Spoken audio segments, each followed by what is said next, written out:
డుల్కర్ సల్మాన్ గారు ఇప్పుడు కొత్తగా యాక్ట్ చేస్తున్న మూవీ 'కాంతా'. అయితే డుల్కర్ సల్మాన్ గారు ఈ 'కాంతా' మూవీకి ముందు లాస్ట్ యాక్ట్ చేసిన మూవీ 'లక్కీ భాస్కర్'. అయితే 'లక్కీ భాస్కర్' మూవీ ఈ మధ్య మంచి హై ఎక్స్‌పెక్టేషన్స్‌తో రిలీజ్ అయింది. అయితే 'లక్కీ భాస్కర్' మూవీ రిలీజ్ అయ్యి మంచి హిట్ అయింది. అయితే 'లక్కీ భాస్కర్' మూవీతో డుల్కర్ సల్మాన్ గారికి ఒక మంచి హిట్ వచ్చింది. అయితే డుల్కర్ సల్మాన్ గారు 'లక్కీ భాస్కర్' మూవీ రిలీజ్ తర్వాత కాస్త టైం గ్యాప్ తీసుకొని ఇప్పుడు మళ్ళీ ఈ 'కాంతా' మూవీలో యాక్ట్ చేస్తున్నారు డుల్కర్ సల్మాన్ గారు. చూడాలి డుల్కర్ సల్మాన్ గారికి ఈ 'కాంతా' మూవీతో కూడా ఇంకొక మంచి హిట్ వస్తుందా లేదా అనేది మనం ఈ 'కాంతా' మూవీ రిలీజ్ అయ్యాక చూడాలి.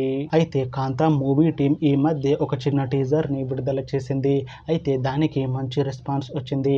అయితే ప్రస్తుతం 'కాంతా' మూవీ టీం షూటింగ్‌లో బిజీగా ఉన్నారు. అయితే ఈ 'కాంతా' మూవీ షూటింగ్ ఆల్రెడీ 80% కంప్లీట్ అయిపోయింది అంటున్నారు మూవీ టీం. అయితే ఈ 'కాంతా' మూవీ టీం మాత్రం చాలా కాన్ఫిడెంట్‌గా ఉన్నారు. ఈ మూవీ మంచి హిట్ అవుతుంది అంటున్నారు. అయితే 'కాంతా' మూవీని సెప్టెంబర్ 12న రిలీజ్ చేసేలా ప్లాన్ చేస్తున్నారు మూవీ టీం. చూడాలి 'కాంతా' మూవీ రిలీజ్ అయ్యాక మంచి హిట్ అవుతుందా లేదా అనేది మనం ఈ 'కాంతా' మూవీ రిలీజ్ అయ్యాక చూడాలి. Thanks for watching this video friends. మీకు ఈ వీడియో నచ్చితే ఈ వీడియోని లైక్ చేయండి. ఇంకా ఇలాంటి మూవీ అప్డేట్స్ కోసం ఈ ఛానల్‌ని సబ్స్క్రైబ్ చేసుకోండి.